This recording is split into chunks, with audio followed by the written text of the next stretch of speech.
কলকাতায় 30তম আন্তর্জাতিক চলচ্চিত্র উৎসব শুরু হয়ে গেছে এবং এই বছর বাংলা সিনেমা এবং বাংলা পরিচালকদের তুলে ধরা হচ্ছে। উদ্যোগ অবশ্যই ভালো, যেহেতু বাংলার সিনেমা এবং ক্যাপশনটাও রেখেছে বাংলার জানলায় বিশ্বের ছবি, ফলে বাংলার ছবিগুলো যে বিশ্বের দরবারে পৌঁছবে এটা ভালো।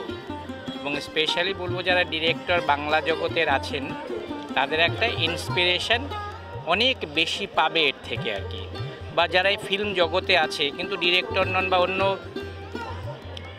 ফিল্ম রিলেটেড, তারা অনেকটা ইন্সপিরেশন পাবেন এর থেকে।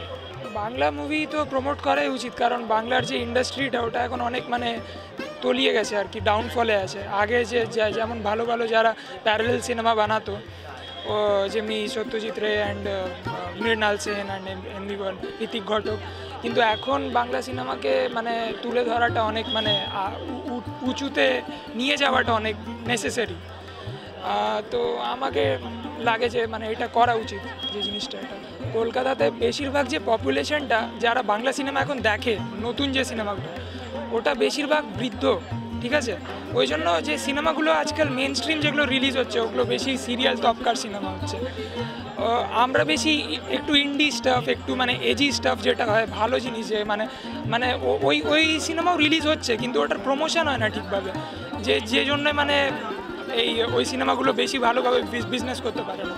ওটা ফ্লারিশ করা অনেক উচিত মনে হয় আমার, বিকজ বাংলা সিনেমা ইভলভ করছে উইথ টাইম, আর because this is an international film festival, বাংলাকে তুলে ধরা ইন দ্য গ্লোবাল প্ল্যাটফর্ম, তো এটা খুব জরুরি। তো আই থিঙ্ক এই জন্যে বাংলা সিনেমাকে এবার বেশি প্রমোট করা হচ্ছে আমার মনে হয়, which is a good thing I believe, যে কারণ বাংলা সিনেমাকে আরও প্রমোট করাটা উচিত।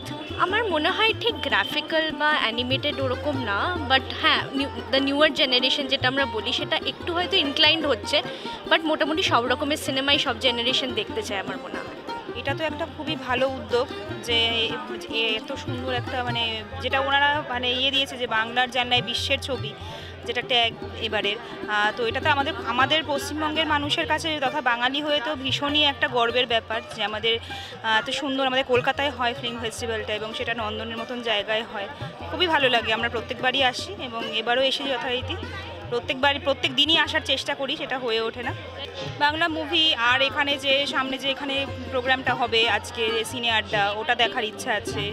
আরও যেগুলো মিউজিক্যাল প্রোগ্রাম হয় সেগুলোও দেখার খুব ইচ্ছা আছে। নট এক্স্যাক্টলি অত প্রমোশনস হচ্ছে না, ইন্টারন্যাশনালও যথেষ্ট ফিল্মস অ্যাড করা হয়েছে, দুটোকেই সেম ওয়েট দেওয়া হয়েছে। Personally that is what I think.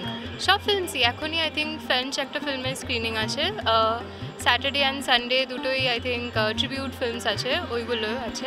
ম্যাক্সিমামই ইন্টারন্যাশনাল ফিল্মস দেখা প্রেফার করছি, কারণ বাংলা ফিল্মস স্টিল অ্যাক্সেসেবল আমাদের কাছে এমনি দেখার জন্য, ইন্টারন্যাশনাল ফিল্মস প্রবাবলি অতটা না। তাই ফিল্ম ফেস্টিভ্যালে দুটোই দেখবো অফকোর্স, বাট ইন্টারন্যাশনালটাই প্রেফার করছি দেখার জন্য। বিশ্বের দরবারে বাংলা সিনেমা এবং বাংলা পরিচালককে তুলে ধরাটা কিন্তু সমর্থন জানাচ্ছেন এই শহরের লোকেরা। ক্যামেরায় রানার সাথে দেবপম পাল, দেখতে থাকুন এস নিউজ।